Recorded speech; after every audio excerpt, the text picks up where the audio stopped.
Les écritures comptables essentielles, tout ce que vous devez savoir.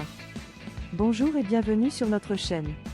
Aujourd'hui, nous allons explorer un aspect fondamental de la comptabilité, les écritures comptables essentielles. Que vous soyez étudiant en comptabilité, professionnel débutant ou simplement curieux de comprendre les bases de la gestion financière, cette vidéo est pour vous. Je suis nom de l'enseignant, enseignant en comptabilité, et je vais vous guider à travers les concepts clés et les meilleures pratiques pour maîtriser les écritures comptables. Assurez-vous de liker cette vidéo, de la partager avec vos collègues et amis, et de vous abonner à notre chaîne pour plus de contenu éducatif et informatif. Commençons par la définition des écritures comptables. Une écriture comptable est un enregistrement d'une transaction financière dans les livres comptables d'une entreprise.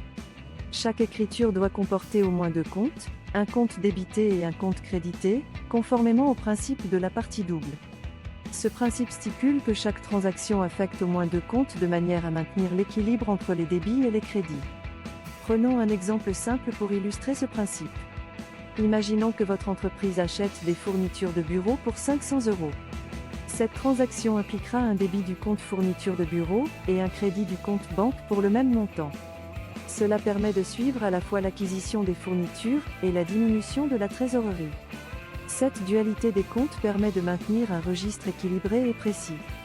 Il existe plusieurs types d'écritures comptables essentielles que vous devez connaître. Commençons par les écritures d'achat. Lorsque votre entreprise achète des biens ou des services, vous enregistrez une écriture d'achat. Par exemple, si vous achetez du matériel informatique pour 1 000 €, vous débitez le compte matériel informatique et créditez le compte fournisseur ou banque, selon si vous avez payé comptant ou à crédit. Ensuite, nous avons les écritures de vente. Ces écritures sont enregistrées lorsque vous vendez des biens ou des services. Par exemple, si vous vendez des produits pour 2 000 €, vous débitez le compte client et créditez le compte vente. Si le client paye immédiatement, vous créditez directement le compte banque. Ce type d'écriture permet de suivre les revenus générés par les ventes. Les écritures de caisse sont également cruciales. Elles enregistrent les mouvements de trésorerie, c'est-à-dire les entrées et sorties d'argent liquide. Par exemple, un encaissement de 300 € en espèces sera enregistré par un débit du compte caisse et un crédit du compte vente au client, selon la nature de la transaction. Nous avons aussi les écritures de paie. Elles concernent les enregistrements des salaires versés aux employés. Par exemple, si vous payez un salaire de 3 000 €, vous débitez le compte salaire et créditez le compte banque.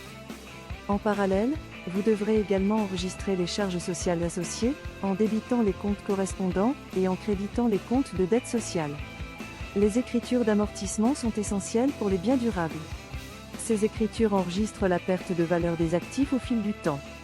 Par exemple, si une machine d'une valeur de 10 000 € est amortie sur 5 ans, vous enregistrez une charge annuelle d'amortissement de 2 000 € en débitant le compte amortissement et en créditant le compte amortissement cumulé. Un autre aspect crucial des écritures comptables est la rectification des erreurs. Il peut arriver que des erreurs soient commises lors de l'enregistrement des transactions. Il est important de corriger ces erreurs de manière appropriée pour maintenir l'exactitude des livres comptables. Pour cela, vous pouvez passer une écriture de contrepassation ou une écriture de correction. Enfin, n'oublions pas les écritures de clôture. À la fin de l'exercice comptable, il est nécessaire de clôturer les comptes de gestion pour déterminer le résultat de l'entreprise. Cela implique de transférer les soldes des comptes de revenus et de charges vers le compte de résultats, puis de transférer le résultat net au compte de capitaux propres. Maîtriser les écritures comptables est essentiel pour assurer une gestion financière rigoureuse et précise. Elles permettent non seulement de suivre les transactions, mais aussi de fournir une image fidèle de la situation financière de l'entreprise. En comprenant et en appliquant correctement ces concepts, vous pouvez améliorer la qualité de vos rapports financiers et la prise de décision au sein de votre organisation. Merci d'avoir suivi cette vidéo sur les écritures comptables essentielles. Si vous avez trouvé ces informations utiles, n'oubliez pas de liker cette vidéo, de la partager avec vos collègues et amis, et de vous abonner à notre chaîne pour plus de contenu éducatif sur la comptabilité. Laissez-nous un commentaire avec vos questions ou des sujets que vous aimeriez que nous abordions. À bientôt pour une nouvelle vidéo.